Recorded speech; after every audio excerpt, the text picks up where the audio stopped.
മൂന്ന് അൽ അഖ്ലാഖ്, മനുഷ്യന്റെ സ്വഭാവം. നാലാമത്തേത് അൽ മുആമലാത്ത്, നമ്മുടെ ഇടപാടുകൾ, കച്ചവടം, വിൽക്കല്, വാങ്ങല്. ഇതിലെല്ലാം അല്ലാഹുവിനനുസരിക്കുമ്പോഴേ ഇസ്ലാം പൂർത്തിയാകുള്ളൂ. നാലെണ്ണമാണ് ഇസ്ലാം: അഖീദ, ഇബാദത്ത്, അഖ്ലാഖ് വൽ മുആമലാത്ത്. നോമ്പ് നോൽക്കണം, നിസ്കരിക്കണം, സകാത്ത് കൊടുക്കണം എന്ന് തുടങ്ങി നമ്മൾ ചെയ്യേണ്ട കർമ്മങ്ങൾ അല്ലാഹു വ്യക്തമാക്കി പറഞ്ഞ ആയത്തുകൾ 150 പക്ഷെ 350-ലേറെയാണ് സ്വഭാവം നന്നാക്കണം എന്ന് പറഞ്ഞ ആയത്തുകൾ. നേരെ ഡബിളാണ്. അപ്പോ ഇസ്ലാം ഭയങ്കരമാണ്, നമ്മൾ വിചാരിച്ചതിനൊക്കെ അപ്പുറത്താണ്. സത്യവിശ്വാസികളായ സ്വഹാബത്ത് വിചാരിക്കുകയാണ്, പടച്ചവനെ, ഞാൻ ഇങ്ങനെ അന്യന്റെ ഭക്ഷണം തിന്നുന്നത് പോലെ ആവില്ലേ എന്റെ ജ്യേഷ്ഠന്റെ, എന്റെ സഹോദരിയുടെ പുറയിൽ പോയി തിന്നാൽ. അടുത്തൊക്കെ വീടുകളൊക്കെ ഉണ്ടാകുന്ന സമയം, കണ്ണൂർ ഭാഗത്തൊക്കെ അങ്ങനെ കുറെ ഉണ്ട്, വീട്ടുകാരൊക്കെ ഒരുമിച്ച് താമസിക്കുന്നവര്. പയ്യന്നൂർ ഭാഗത്തൊക്കെ, രാമന്തളിക്കാരൊക്കെ ഉണ്ടോ? അതൊക്കെ ധാരാളം കാണാൻ കഴിയുന്നുണ്ട്. അൽഹംദുലില്ലാഹ്. അപ്പോ പെരക്കാരോട് പറയാം, ഇന്ന് രാവിലെ ഒന്നും വെച്ചേക്കണ്ട, ജ്യേഷ്ഠന്റെ അവിടെ നിന്ന് നാശ്ത. ഉച്ചക്ക് ഒന്നും വെക്കണ്ട, അത് മറ്റേ ജ്യേഷ്ഠന്റെ അടുത്തുനിന്ന്. വൈകുന്നേരത്തെ ചായ പെങ്ങളെടുത്തുനിന്ന്.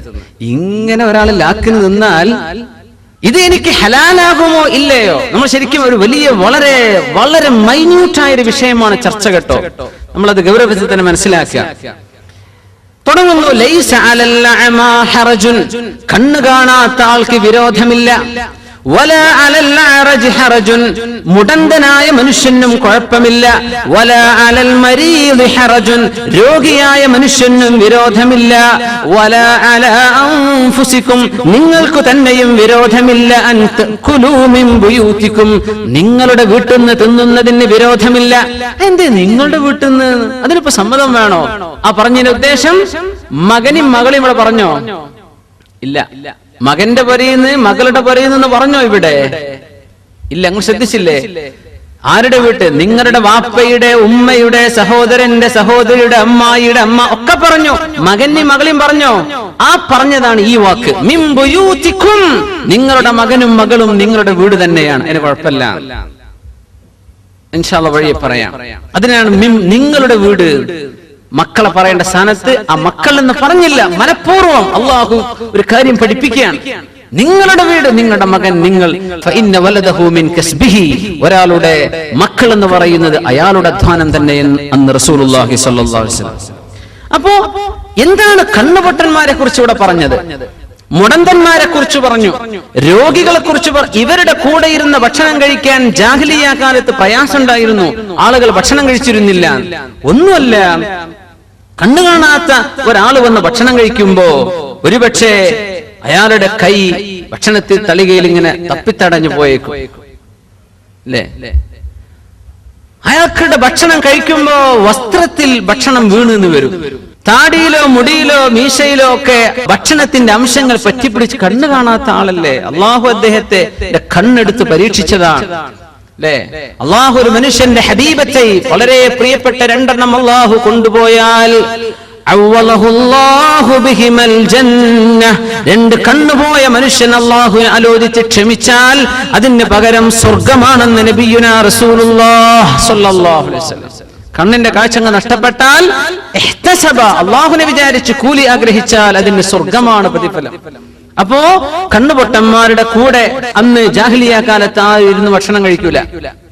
മുടന്തന്മാർ, രോഗികൾ, മുടന്തന്മാരുടെ വിഷയം, അവർ ഇരിക്കുകയാണെങ്കിൽ കാലൊന്ന് നീട്ടിവെക്കേണ്ടി വരും അവർക്ക്.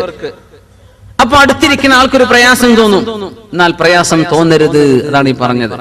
കണ്ണുപൊട്ടനായ ആളാണ് ഭക്ഷണം കഴിക്കുന്ന. റമദാനൊക്കെ വരുന്നുണ്ട്, കൂടി ഒരുമിച്ചിരുന്ന് ഭക്ഷണം കഴിക്കുന്ന ടെന്റുകളൊക്കെ അല്ലേ?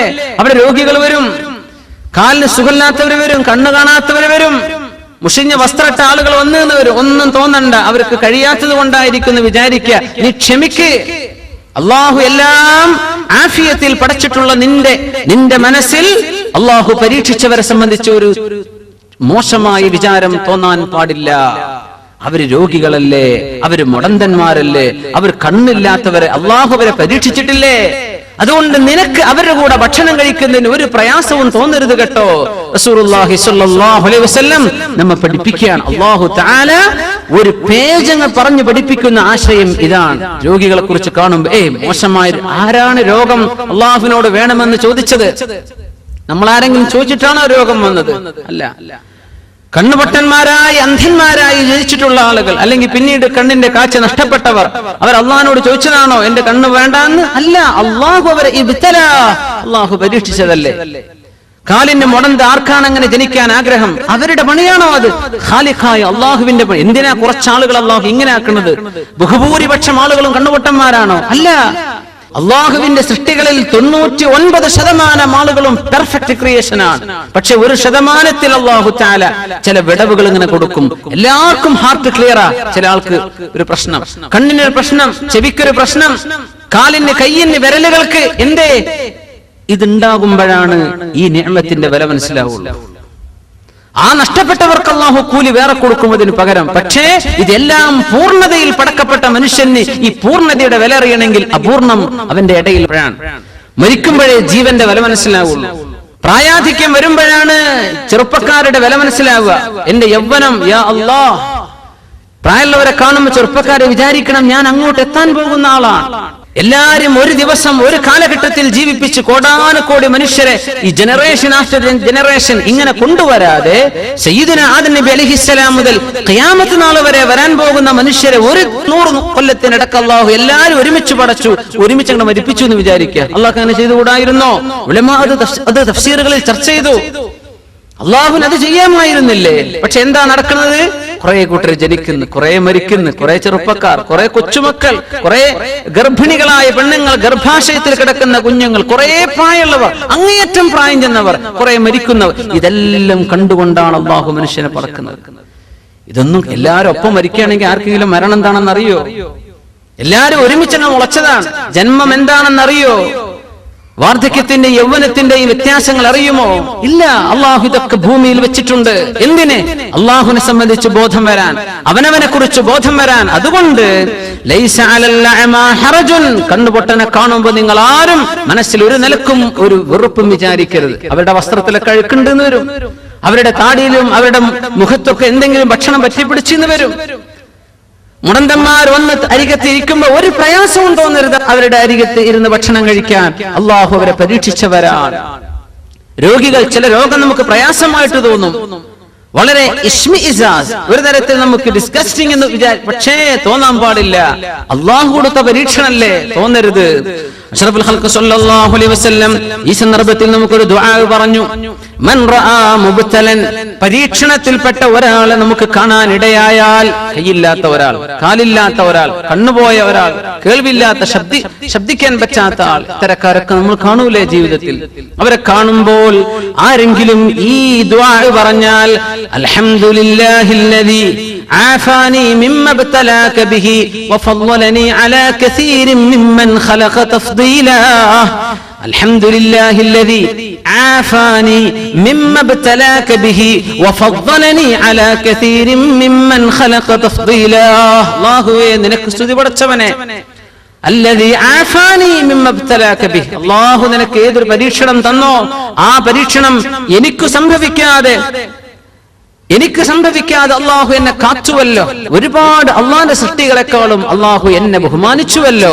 അൽഹംദുലില്ലാഹ് എന്ന് പറഞ്ഞാൽ ലം യുസിബ്ഹു ദാലികൽ ബലാ, ആ മനുഷ്യന് വന്ന ബലാ ഇയാൾക്ക് വരികയില്ലെന്ന് നബിയുനാ റസൂലുള്ളാഹി സ്വല്ലല്ലാഹു അലൈഹി വസല്ലം. ഈ ദുആ പഠിക്കുക. അൽഹംദുലില്ലാഹ് അല്ലദീ ആഫാനി മിമ്മ ഇബ്തലാക ബിഹി, നിന്നെ അല്ലാഹു പരീക്ഷിച്ചുവല്ലോ, അത് എന്നെ പരീക്ഷിച്ചില്ലല്ലോ. അൽഹംദുലില്ലാഹ്. ഈ ദുആ പറയുമ്പോൾ ശ്രദ്ധിക്കണം, നമ്മൾ ആരുടെ മുമ്പിലാണോ പറയുന്നത് ആ ആളിത് കേൾക്കാൻ പാടില്ല. ആളിത് കേൾക്കുമ്പോൾ മനസ്സ് വേദനിക്കൂലേ? പക്ഷോനെ, ഞാൻ ഇങ്ങനെ ആയിപ്പോയല്ലോ. യാ അല്ലാഹ്, അൽഹംദുലില്ലാഹ് അല്ലദീ ആഫാനി മിമ്മ ഇബ്തലാക ബിഹി. ഹോസ്പിറ്റലിലൊക്കെ ചെല്ലുമ്പോൾ എത്ര പറയേണ്ടി വരും. ഓരോ വാർഡിലും അല്ലെ, നമ്മൾ രോഗികളെ കാണാൻ ചെല്ലുമ്പോൾ നമ്മൾ നമ്മുടെ ബന്ധുക്കളെ മാത്രം ചെന്നിട്ട് ആ റൂം നമ്പർ മാത്രം നോക്കി അവിടെ കണ്ട് അവിടെ നിന്ന് തിരിച്ചു, അപ്പുറം ഒന്നും നോക്കൂല അല്ലേ? അങ്ങനെയാണ്. എത്ര റൂം നമ്പർ, ബെഡ് നമ്പർ എത്രയാന്നാ ചോദിക്കുക. എന്നിട്ട് നേരെ സ്ട്രൈറ്റ് ഇപ്പുറത്തൊക്കെ രോഗികളില്ലേ, അവരോട് അസ്സലാമു അലൈക്കും, എന്തെങ്കിലുമൊക്കെ സഹായം നമുക്ക് ചെയ്യാൻ പറ്റുന്നത് ചെയ്തു കൊടുക്കുക, ഒരു നല്ല വാക്ക് പറയാ. ശുശ്രൂഷിക്കാൻ ആരെങ്കിലും കൂടണ്ടോ, എന്തെങ്കിലും ചെയ്തരണോ, കഴിയുന്ന ആളുകൾ അത് ചെയ്യണം. മറ്റുള്ള രോഗികളെ അവരെ കാണുമ്പോൾ അള്ളാഹു നമുക്ക് ചെയ്ത നിഅമത്ത് ഓർമ്മ വരും. മുഅ്മിനെ, നമുക്കിപ്പോ ശമ്പളം കുറഞ്ഞതിന്റെ കുഴപ്പമേ ഉണ്ടാവുള്ളൂ, നമുക്ക് തൊലി നിറല്ലാത്തതിന്റെ കുഴപ്പമേ തോന്നുള്ളൂ. സഹോദരിമാർ, ആലോചിക്കുക. അള്ളാഹു മുസീബത്ത് കൊണ്ട് അള്ളാഹു പരീക്ഷിച്ച ആളുകൾ എന്താണ്, രോഗികളുടെ അവസ്ഥകൾ എന്തൊക്കെയാണ്? അല്ലാഹു എനിക്ക് എന്നെ സലാമത്ത് നൽകിയല്ലോ റബ്ബേ, വഫദ്ദലനി അലാ കസീരിൻ മിമ്മൻ ഖലഖ തഫ്ദീല, നീ പടച്ച സൃഷ്ടികളിൽ ഒരുപാട് സൃഷ്ടികളെക്കാളും എനിക്ക് നീ ബഹുമാനവും ആദരവും തന്നുവല്ലോ അല്ലാഹ്, അൽഹംദുലില്ലാഹ് എന്ന് പറഞ്ഞാൽ ആ മനുഷ്യന് വന്ന മുസീബത്ത് ഈ ദുആ ചൊല്ലി ആൾക്ക് വരികയില്ലെന്ന് റസൂലുള്ളാഹി സ്വല്ലല്ലാഹു അലൈഹി വസല്ലം. കണ്ണില്ലാതെ ജനിച്ചവര്, കണ്ണുള്ളവന്റെ കണ്ണ് കാഴ്ച പോകൂലേ? തിന്മ ചെയ്യുന്ന ആളുകൾക്ക് അത് വരുമ്പോ ശിക്ഷയാണ്. പക്ഷെ നന്മ ചെയ്യുന്ന ആളുകൾക്ക് അത് വരുമ്പോ അള്ളാഹു അവർക്ക് ഒരുപാട് കൂലി ഒറ്റയടിക്ക് കൊടുക്കാൻ തീരുമാനിച്ചു എന്നതിനർത്ഥം. അതുകൊണ്ട് ലൈസ അലൽ അഅമാ ഹറജുൻ, കണ്ണ് കാണാൻ